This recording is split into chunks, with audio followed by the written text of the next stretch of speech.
Hello and welcome to Investors Hangout. This weekly interaction to help you learn and understand savings and investment issues is brought to you by Aditya Birla Sun Life Mutual Fund and Value Research. Retirement is a time meant to enjoy your days sleeping in late and probably not doing anything if that's what you wish to do. It's a phase of our life that we want to spend without any worries. And if our expenses are taken care of, a lot of other things start falling in place. So where should you invest your accumulated corpus to generate a regular, dependable stream of income in retirement? We'll tell you all about that in this episode. Stay tuned. There are three ground rules in my opinion. First is that you should give due emphasis and due consideration to the growth aspect of your retirement corpus. Now, what happens in case of a retirement plan is that there is a lot of focus on generating regular income, but you should not lose sight of growth in your pursuit of income. That's because in long years of retirement, you would need to provide for inflation protection. Let's say if you are able to generate a lakh of rupees as income from your portfolio and that is sufficient for you and you end up consuming entire of those 1 lakh rupees, 5 years down the line that 1 lakh rupees will not be sufficient enough because things would have got costlier. So what that means is that if your retirement portfolio is, let's say, able to generate a return of 7-8% in a year, then you should aim to withdraw only about 4-5% of those returns in a year as income and leave the rest alongside your accumulation so that it is able to generate higher returns in subsequent years. Otherwise, you will start losing out to inflation. That's rule number one. Rule number two is to be conservative with your withdrawal plan, and that's even more important in the initial years of retirement.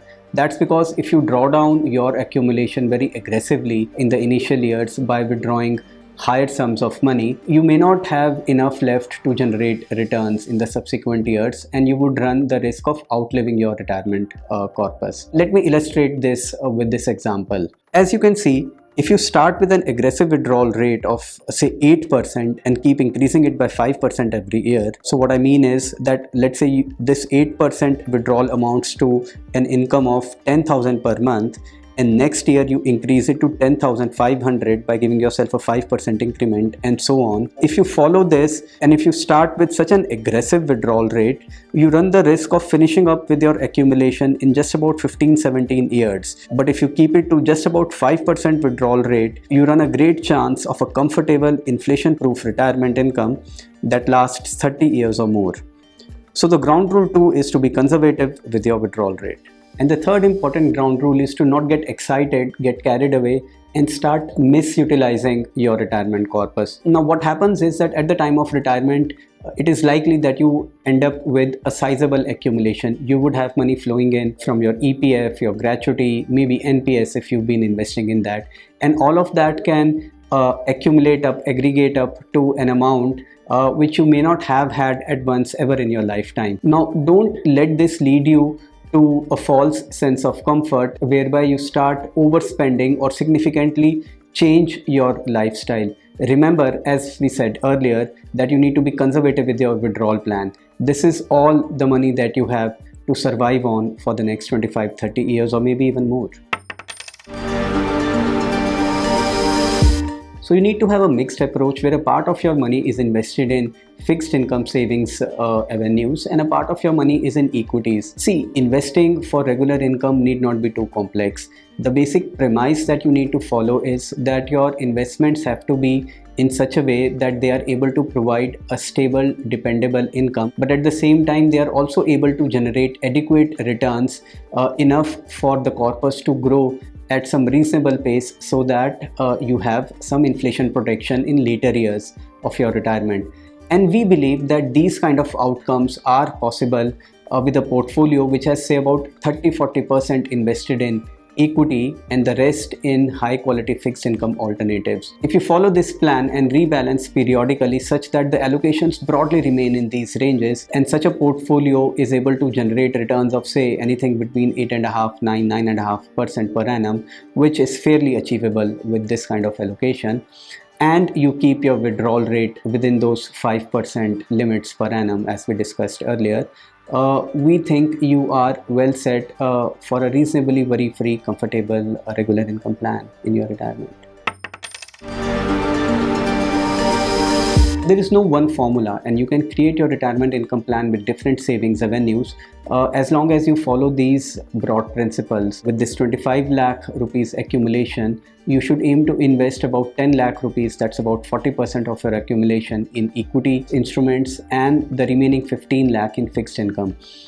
Now this 25 lakh in today's terms is a fairly modest allocation, and therefore your income that you derive from it would also be fairly modest. So keeping that 5% rule intact, you should aim to withdraw about 1,25,000 rupees as income in the first year. Here is one of the examples of how you can create this portfolio.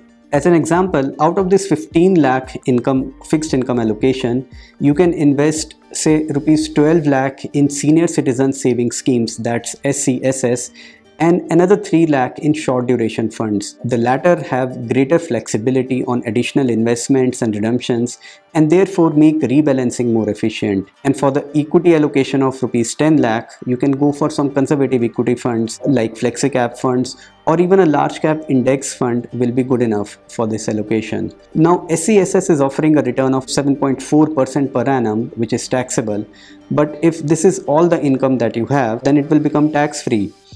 Now once you have invested in this way, you can start by withdrawing rupees 1.25 lakh as income in the first year, and then keep increasing it by 5% every year to provide for inflation. So for your income need, it will be partly provided by the interest that you get from SCSS, and the balance you can create by withdrawing from short duration allocation. Rebalance these investments once in a year, and in case equity markets have run up substantially and therefore their allocation would have run up far higher than this 40%, then bring it back, restore those allocations by redeeming some money from your equity funds and reinvesting in short duration.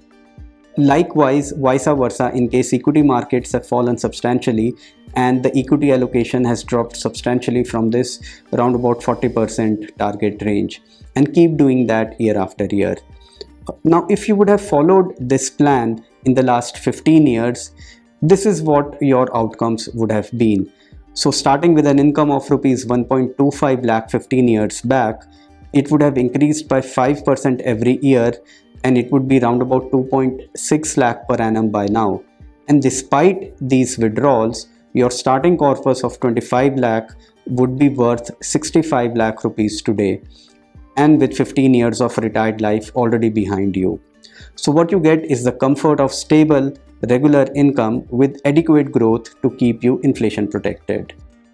Now let me take another example where we replace senior citizen savings scheme with public provident fund, that's PPF, and keep all other things in this illustration same. Now PPF is basically an investment vehicle for accumulation and not for regular income.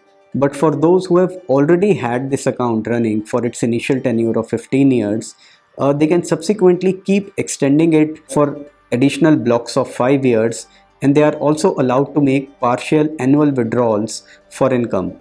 So in this way, it can double up as an income vehicle as well.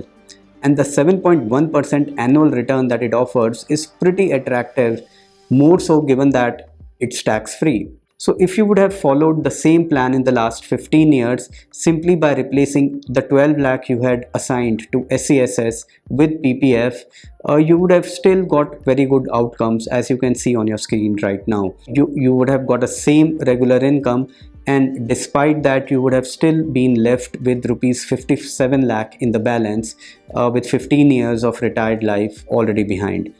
So I believe these are some pretty good outcomes to get.